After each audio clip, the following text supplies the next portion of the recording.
All right, welcome. Today, we're jumping into one of the biggest debates in all of international relations: neoliberal institutionalism versus realism. Seriously, this is a true heavyweight clash of ideas. And look, if you're a political science student getting ready for exams, getting a handle on this debate isn't just a good idea, it's absolutely essential. So let's dive right in. I mean, just look at this. Modern global politics is basically an alphabet soup of institutions, right? You've got NATO, the WTO, the UN. They are literally everywhere. So we know they exist. That's not up for debate. But the real question, the one that fuels this entire showdown, is this: what power do they actually have? Are they really changing how countries act on the world stage? Or are they just, window dressing for the same old power politics we've seen for centuries?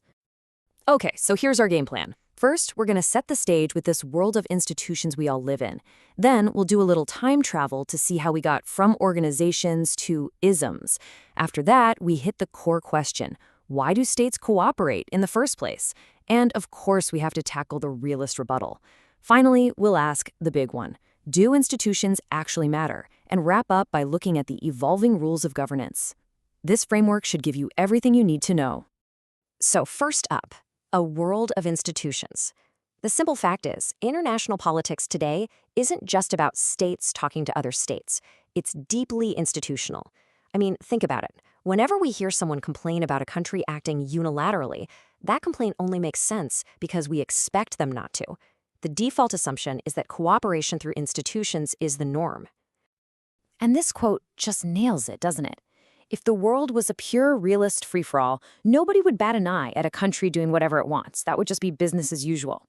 The very fact that we call it out, that we have a special word for it, proves how much these institutions have fundamentally shaped our expectations of how countries are supposed to behave. So how in the world did we get to a theory like neoliberal institutionalism? Well, it didn't just pop out of nowhere.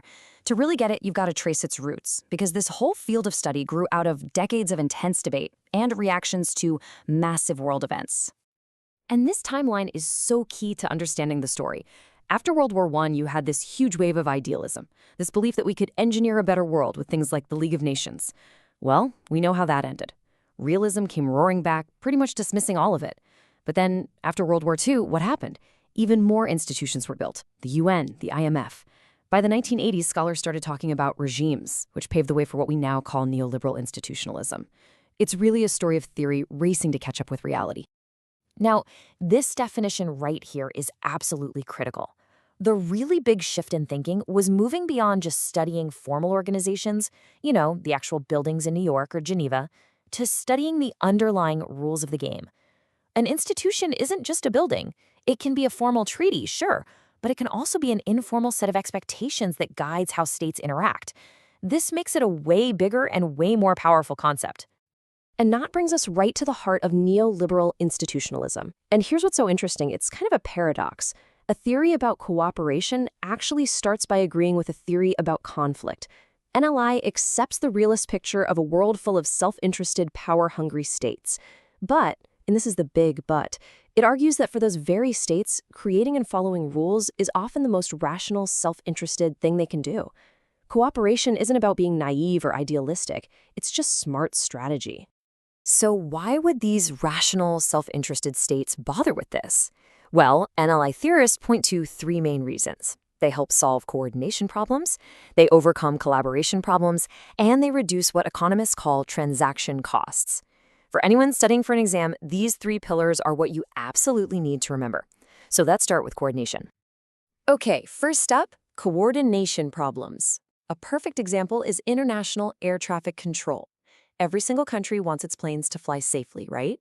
But should they measure altitude in meters or feet? What radio frequency should they all use? There are a bunch of possible correct answers, but the key is that everyone has to pick the same one.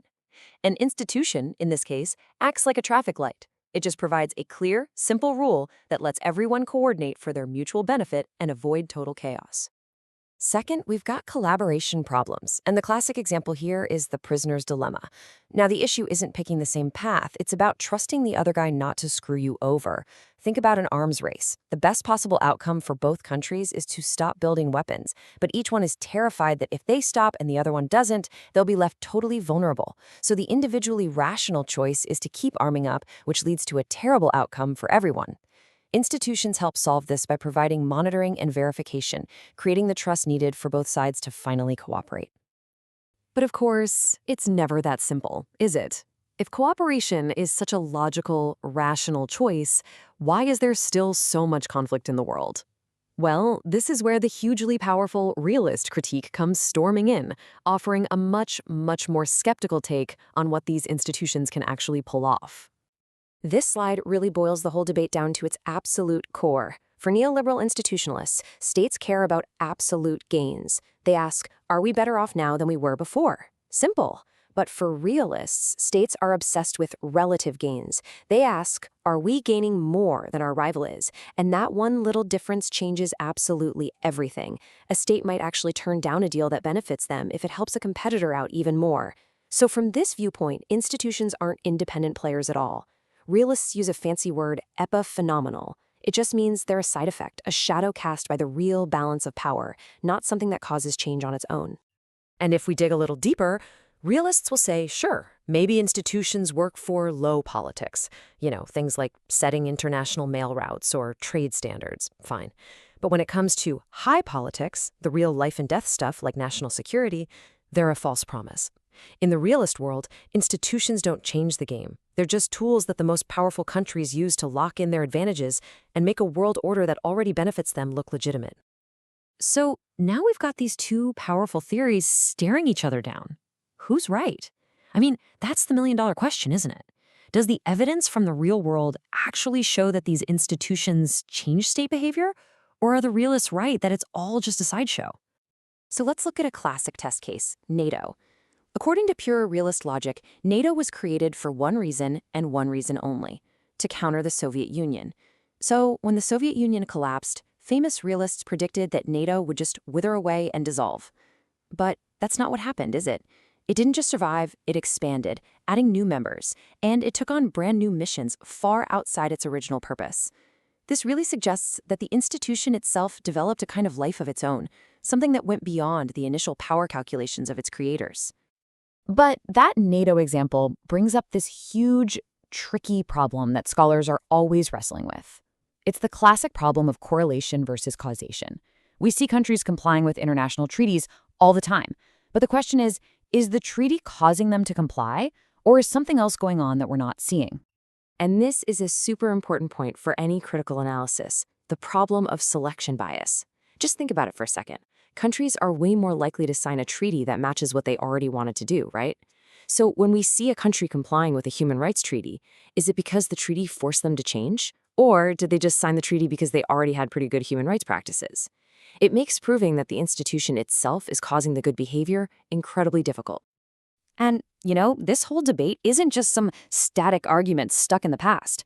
In fact, trying to figure out if institutions matter is getting even harder because the very nature of global governance is changing right before our eyes, creating a whole new landscape that really pushes both of these theories to their absolute limits.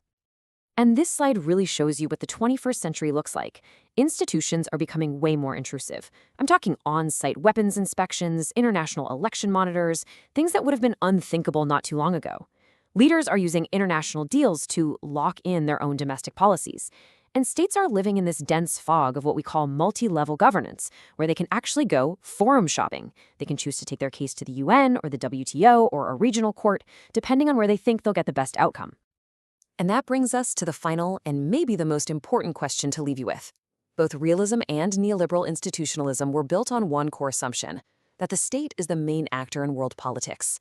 But in this new world, this incredibly dense web of overlapping intrusive governance, we have to ask ourselves, is that still true? Are states still the only players that really matter?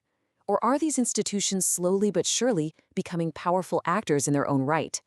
And that question, that's the new frontier of this great ongoing debate.